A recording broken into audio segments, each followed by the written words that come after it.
Just wanted to do a little video on my read here on the spider.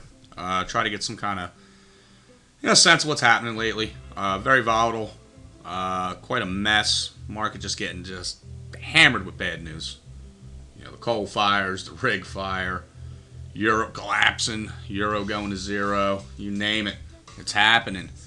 This market's been known for quite some time to heat off this bad news, and we're seeing it breaking down. What we've got, I'm just going to read a note here. Critical moment right here, right now. We got a couple trend lines. Parallel channel, kind of up channel here being built. We're testing it. Potential wedge formation. So far, we've been hanging in it. We've got 111.47 right under us, major support on the spider, as 115's major resistance. We saw that today. There's a good chance of this wedge holding. There is. We'll know when it happens. We'll let price tell us.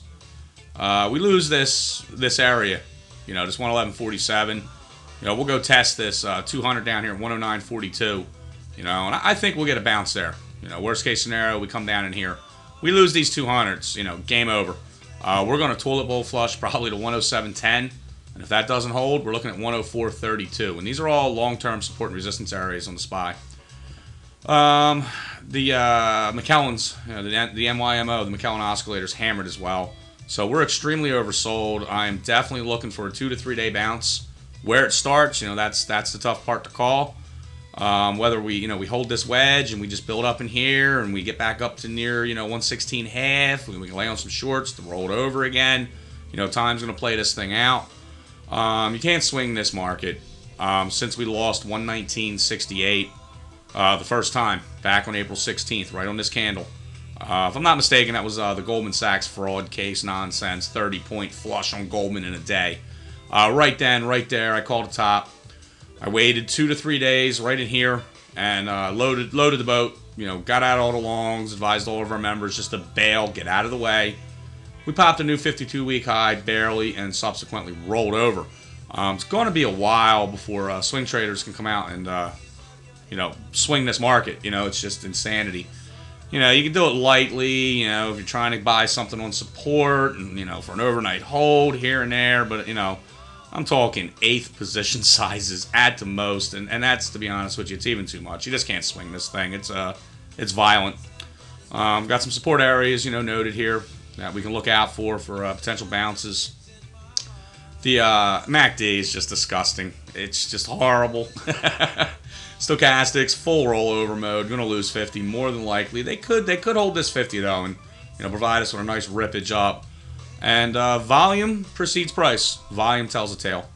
This volume right here was back in April when I said, "Oh, time to get out." The volume's marking a top, just like in January. And you can just see these distribution days. One of these big spikes was at a quote-unquote flash crash. Whatever. Got my own theories on that. The on-balance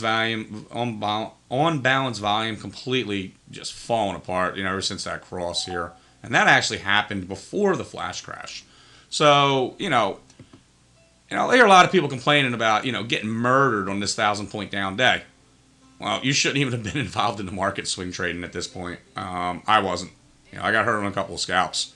You see this kind of action up here, that's just, see you later. Megaphone, diamond formation, whatever you want to call it. Bumping up near the 50% retracement of 1228. We got within 8 points of that, from the '07 highs. And right now, like I said, swing trading can't be done. You shouldn't be long or short right now in this market, right here. We fall through here. The intraday trading has been spectacular.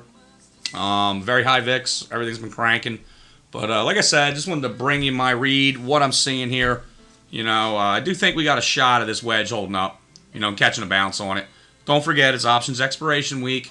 The bearish mentality, the amount of put contracts being held right now, would not surprise me to see them run this sucker back up to 117.75 by the end of the week. So you're going to have to be careful out there. And again, I just wanted to bring you my read. And that's about all I got for you on the spider. Be careful out there, everybody. And thanks for watching.